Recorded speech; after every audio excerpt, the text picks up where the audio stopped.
Hi everyone, I'm Shannon McCarrick. I'm the Executive Director for Habitat for Humanity of Tompkins and Cortland Counties, and it is International Women Build Week. So happy International Women Build Week to you. We are one of 300 Women Build projects launching this week across the United States, India, and Canada. And we're really doing that thanks to Habitat's partnership with Lowe's. So Lowe's has been a financial supporter of Habitats for so many years now. And this year in particular, they're contributing more than $2.7 million in support towards our mission. And that support helps affiliates like ours empower more women-led households through affordable housing. So big thanks to Lowe's in particular this week as we celebrate Women Build.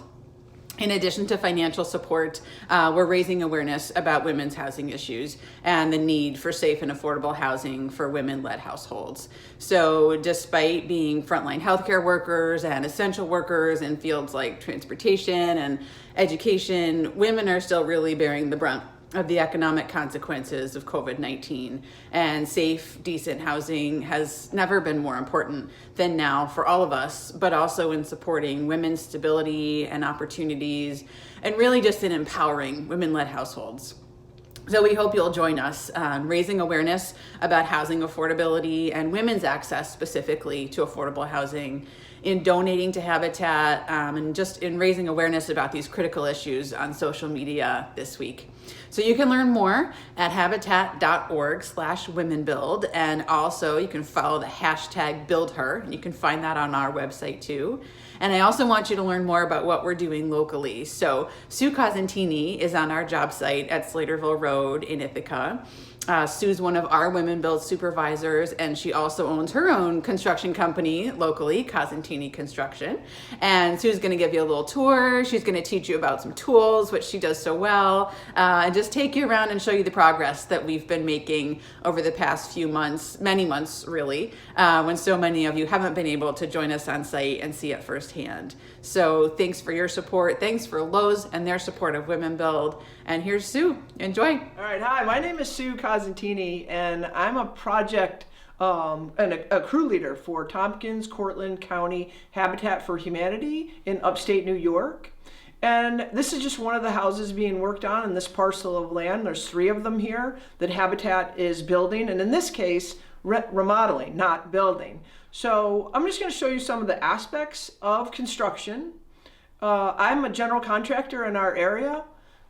A female general contractor, quite unusual, don't find many of them, but I've been doing this for 30 years, and I still have a huge amount of excitement and joy from construction. So having said that, let me take you around this house, which is a 1830, I think, Greek Revival, adorable little house that really needed a lot of help. And you can see what we've got in here is 2x4s inset of the exterior. Really the exterior wall sheathing is planks, and we can see the planks over here that are on a former outside wall, which now, well actually this is the associated with the breezeway, so you can see behind this trim, this is the plank construction that used to be here, and you can see a little bit over there. Sorry, I probably should have cleared these out. Some of these planks are over 24 inches wide, which is testimony to the type of trees that used to be available, but are no longer really very available. So like you can see this plank right here is massive. They're like this big. They're huge planks. And now, of course, we don't frame houses like that anymore. We frame them with sticks. These 2x4s or 2x6s. Planks, however, used to be the way houses were done, and sometimes the planks were the interior surface. I've taken buildings apart that have had wallpaper on the inside on the planks. Pretty drafty. But now we have 2x6s, and that'll get filled with insulation. And on these outside walls, rigid foam was applied right on the planks, and then 2x4s on that. And inside the 2x4 cavities will get insulation. Obviously, most of what we do, a lot of what we do nowadays in construction is provide a thermal barrier in order to lower our energy costs and use and of course greenhouse gas emissions. That's a big deal in construction now. It's one of the primary factors that we pay attention to. And then on the interior partitions are 2x4s. we don't need that depth for insulation, so that's why all interior partitions are 2x4. And then you can see up here the old floor joists were out of level and really couldn't accept drywall. So we put what we call sleepers on those in order to get those more level and coplanar with each other. So when we rock it, install drywall, it's smooth finish. So that's, and then down here we've had to add obviously subfloor to the new subfloor to the house because it was probably plank too and incredibly deteriorated. So that all got added in. I think I am standing in a bedroom on the first floor.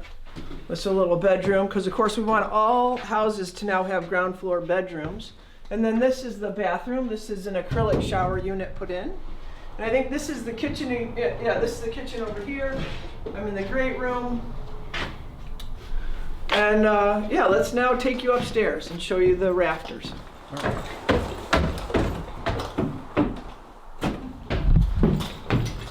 So when we get up here on the second floor, you can immediately see the old post and beam structure of the Greek revival from the 1800s.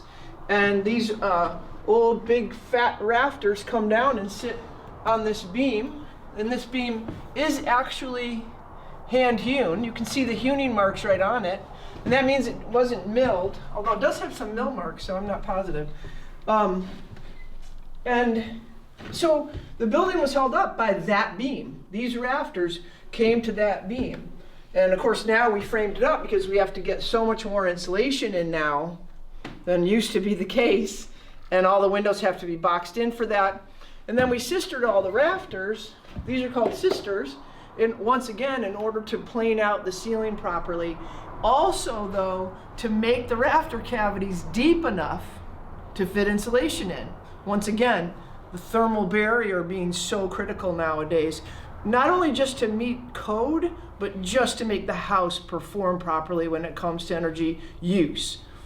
A lot of what we build in houses is comfort. So then once again, you can see the interior framing. This is going to be a bunch of bedrooms and one bath. These old collar ties, we had to add to these. There weren't enough of them, so we put in more of that, of course, for the ceiling joists as well as for structure. And I think that's it for up here. So we brought you outside here so we could show you the plank construction that used to be able to happen because of the size of trees back then, and want to show you these planks. And look at this. This was a tree that was 20 inches or bigger. So it's just incredible. And then if you notice inside, the planks were horizontal and these are vertical. So they had the vertical on the outside and horizontal on the inside, and that was the structure of the house, and there was no insulation whatsoever, and that constituted the house. And like I said, those inside planks would be what they would put the plaster on. So that is the way things used to be built. And if we step over here, I can show you the sill beam, the size of the sill beams that used to be on the house. So as evidence of the post and beam structure here together with the plank, you can see the end of a beautiful old white oak beam that really held up the house. Everything kind of bore down to this. And then I'm going to take you downstairs and I'll show you where they took the entire stone foundation out, held the house up on steel I-beams, and rebuilt an entire foundation on this structure. We're in the basement of the old Greek revival, and as maybe some of you are familiar with, the old stone foundations that were how things were built back in the day, a lot of times fail, especially on a wet site like this. And so the stone was just deteriorated to such an extent that it all had to be taken down. So what you do is you jack the house up and you stick it on a bunch of steel I-beams to hold it up temporarily. And the steel I-beams are gone, we can't see them now, but they were running, some were running perpendicular, and then others were running parallel in order that the house could be held up on a whole bunch of cribbing. And cribbing is just a bunch of blocks that keep it temporarily held up. And then you pour what's called a footer, and this is a a big form that you pour filled with concrete and a lot of rebar that's called a spread footing. And the reason that we use spread footings where we are in Zone 6 is to prevent frost heaving. And then what happens is we come in and put up forms for a concrete pour. And you can see the pour only comes part way, and that's because at some point we've got to be able to get masonry material in between the poured concrete and the structure itself, which has been lifted and temporarily held in space, just held up in the air. And so that's when you put in the 2 courses of masonry, concrete masonry units, and you mortar it in order to take in the distance that you need to get you to the height of the and obviously you do your pour such that this is a module of a concrete block. So that's that. Really tricky. A professional did that in this case for Habitat, did a beautiful job, and then also formed and poured up the Bilco door opening.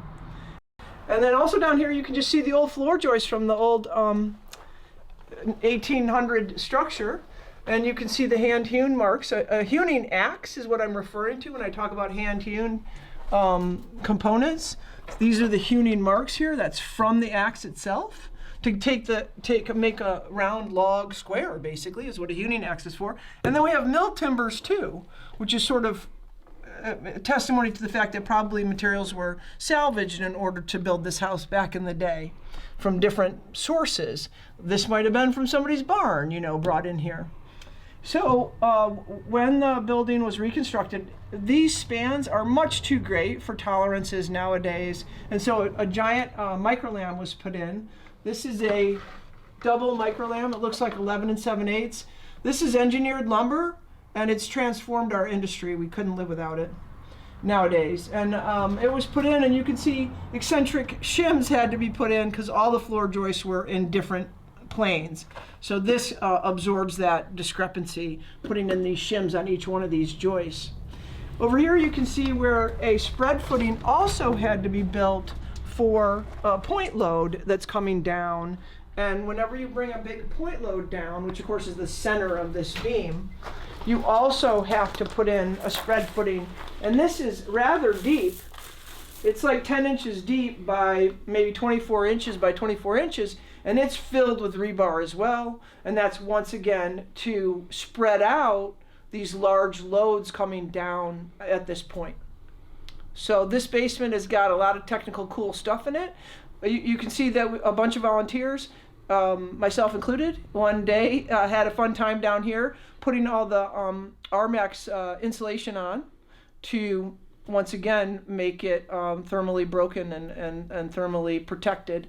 And that even goes up into the floor joist cavities. That's important to do. So we are now next door to the 1830s Greek Revival house, at a house that was actually built all new construction. And these houses are single story with big kitchen, great room area. That I'm in the living room, dining room area right now. This has 2 entrances, one out back and one that faces the street. And some things to show you here are this is an air source heat pump that's actually working.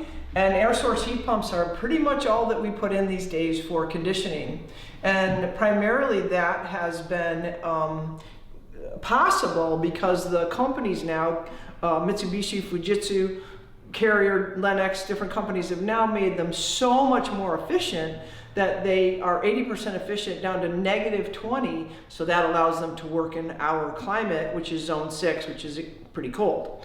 And so now this is kind of the default comfort space heating and cooling system that is put in nowadays in upstate New York and pretty much everywhere, especially if your utility is primarily pulling from renewables and non-combustion related, because of course this is all electric. This would be an all electric house. And this is the indoor head, and it's producing heat right now. I know because it feels good. And then show you the windows. These are typically a vinyl manufacturer that's used in the Habitat houses, fully vinyl.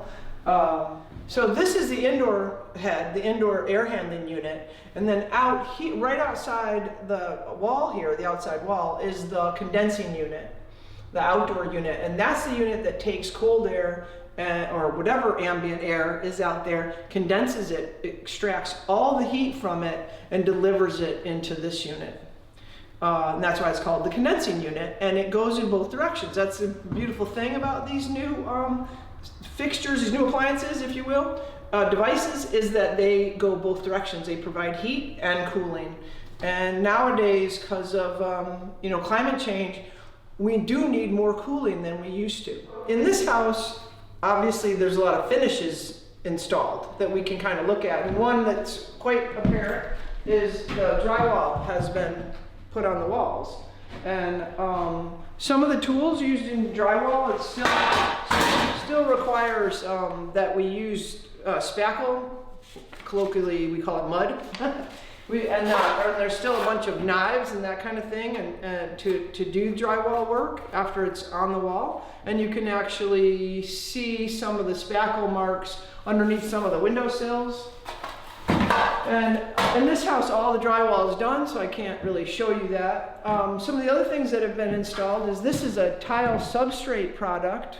Tile cannot be installed on subfloor. You have to add another layer of material, and it actually is a type of material that adheres to the mastic used for ceramic or porcelain tile better than the subfloor. So in this room and in a couple of the rooms, we've got the flooring installed, and I wanted to show you the flooring, and it's a product called luxury vinyl plank, and it's increasingly being used in the industry because it's so incredibly durable.